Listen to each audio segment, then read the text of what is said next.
नमस्कार मंडळी, आज आपण ऐकणार आहोत संपूर्ण गणपती अथर्वशीर्ष आणि त्यातील प्रत्येक ओळीचा सोपा मराठी अर्थ। अथर्वशीर्ष हा गणपतींचा सर्वात महत्त्वाचा वेदमंत्र आहे। याचे पठण केल्याने बुद्धीची वृद्धी, विघ्नांचे निवारण आणि सुख समृद्धी लाभते। ओम नमस्ते गणपत्ये, त्वमेव प्रत्यक्ष तत्वमसि, त्वमेव केवल कर्तासि, त्वमेव केवल धर्तासि, त्वमेव केवल हर्तासि, त्वमेव सर्व खलविद ब्रह्मासी, तो साक्षादात्मासी नित्यम। याचा अर्थ होतो, हे गणपती बाप्पा, तुम्हाला माझा नमस्कार। आपणच या विश्वातील सर्वोच्च तत्व आहात। या जगातील सर्व कृतीचे खरे करणारे आपणच आहात। या सृष्टीचे पालन करते आपणच आहात। या सृष्टीचा संहार करणारेही आपणच आहात। हे विश्व म्हणजे तुम्हीच खरा आत्मा आहात, जो चिरंतन आहे। ऋत वच्मी, सत्यम वच्मी, मी धर्मानुसार व सत्यानुसार बोलतो, म्हणजेच माझं वचन हे विश्वाच्या नियमांशी आणि परमसत्याशी जोडलेलं आहे। तोमा, वक्तार, श्रोतार, दातार, धातार, अवानुचानम व शिष्यम, पश्चातात, पुरस्तात, अवोत्तरातात, दक्षिणातात, चोर्ध्वातात, अवाधरातात, सर्वतो माम पाही पाही समंतात। याचा अर्थ होतो, हे गणपती बाप्पा, मला संरक्षण द्या, बोलणाऱ्याचं रक्षण करा, ऐकणाऱ्याचं रक्षण करा, दान देणाऱ्याचं रक्षण करा, पालन करणाऱ्याचं रक्षण करा, गुरु शिष्य यांचं रक्षण करा। तुम्ही मला मागून, पुढून, उत्तरेकडून, दक्षिणेकडून, वरून, खालून आणि सर्व बाजूंनी संरक्षण द्या। हे बाप्पा, सर्व दिशांनी माझे रक्षण करा। त्व वान्मयस्त्व चिन्मय, त्वमानंदमस्यस्त्व ब्रह्ममे, त्व सच्चिदानंदाद्वितीयोसी, त्व प्रत्यक्ष ब्रह्मासी, त्व ज्ञानमयो विज्ञानमयोसी। याचा अर्थ होतो, तूच वाणीच्या, शब्दांच्या अधिष्ठाता आहेस आणि तूच शुद्ध चैतन्य रूप आहेस। तूच परमानंदरूप आहेस, तूच सर्वव्यापी ब्रह्म आहेस। तूच सत्य, चैतन्य आणि आनंद स्वरूप आहेस आणि तूच अद्वितीय आहेस। तूच प्रत्यक्ष ब्रह्म आहेस, तुझ्यातच ब्रह्माचे दर्शन होते।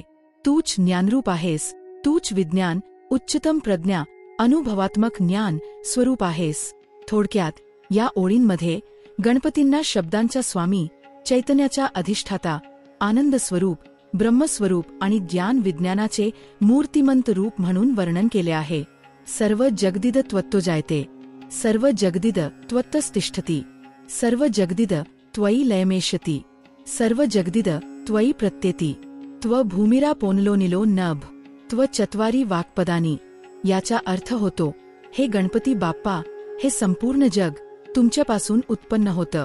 हे जग तुमच्यामुळेच टिकून आहे, तुमच्या शक्तीवरच आधारलेलं आहे। शेवटी हे जग तुमच्यातच विलीन होतं आणि पुन्हा ह्या विश्वाची निर्मिती तुमच्यापासूनच सुरू होते। तुम्हीच 5 महाभूत आहात, पृथ्वी, जल, अग्नी, वायू, आकाश। तुम्हीच वाणीचे 4 स्तर आहात, परा, अत्यंत सूक्ष्म वाणी, पश्यंती, मनात उमटणारा विचार, मध्यमा, अंतर्गत बोललेले, वैखरी, उच्चारलेली प्रत्यक्ष वाणी। हा श्लोक सांगतो की गणपती म्हणजेच संपूर्ण सृष्टीचे मूळ तत्व आहेत। विश्वाची निर्मिती, पालन आणि लय हे सर्व त्यांच्याद्वारे घडते। 5ही महाभूत आणि वाणीचे 4 स्तर हे त्यांच्याच स्वरूपातून प्रकट झाले आहेत।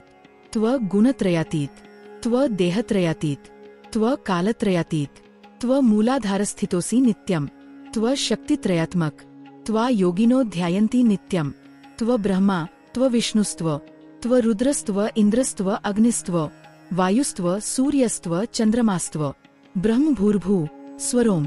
याचा अर्थ होतो, तू गणपती 3 गुणांपलीकडे आहेस, सत्व, रज, तम यांचा अतिक्रांत स्वरूप। तू 3 देहांपलीकडे आहेस, स्थूल देह, शरीर, सूक्ष्म देह, मन प्राण आणि कारण देह, अज्ञान बीज। तू कालाच्या 3ही अवस्थांपलीकडे आहेस, भूतकाळ, वर्तमानकाळ आणि भविष्यकाळ। तू नेहमी मूलाधार चक्रामध्ये वास करतोस, म्हणजे स्थैर्य, शक्ती आणि जीवनशक्तीचा आधार तूच आहेस। तू 3 शक्तींच्या स्वरूप आहेस, इच्छाशक्ती, ज्ञानशक्ती आणि क्रियाशक्ती। योगीजन नेहमी तुझ्याच ध्यानात मग्न राहतात।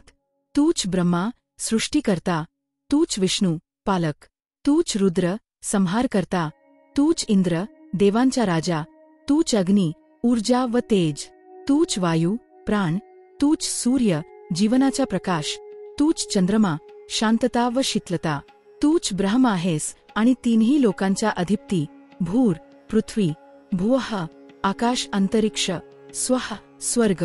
थोडक्यात या मंत्रामध्ये गणपतींना विश्वातील प्रत्येक शक्तीचे, प्रत्येक रूपाचे, प्रत्येक तत्वाचे अधिष्ठाता मानले आहे.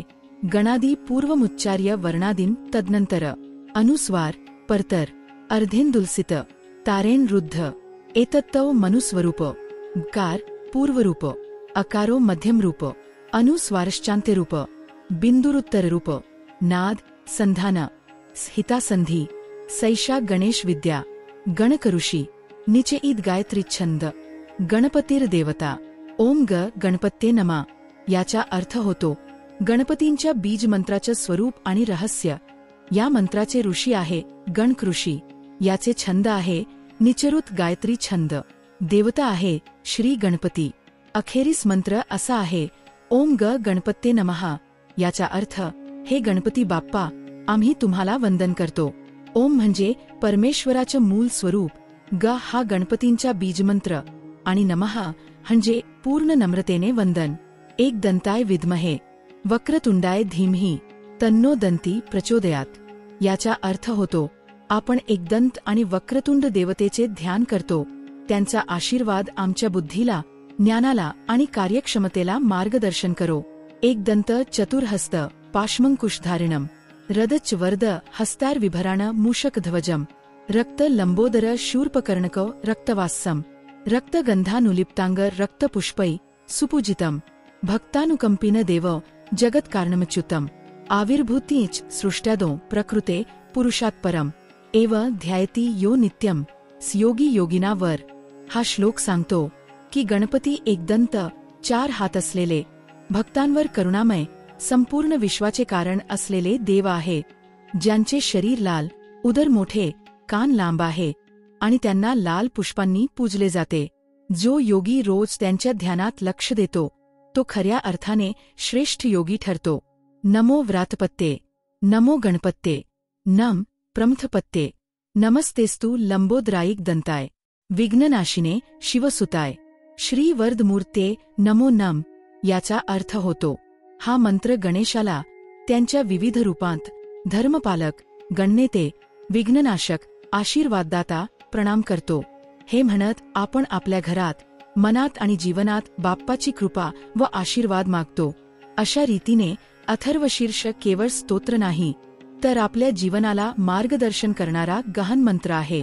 दररोज अथर्वशीर्ष पठण केल्याने घरात शांती, आरोग्य आणि समृद्धी लाभते. माहिती आवडली असेल तर लाईक, शेअर आणि सबस्क्राईब करायला विसरू नका.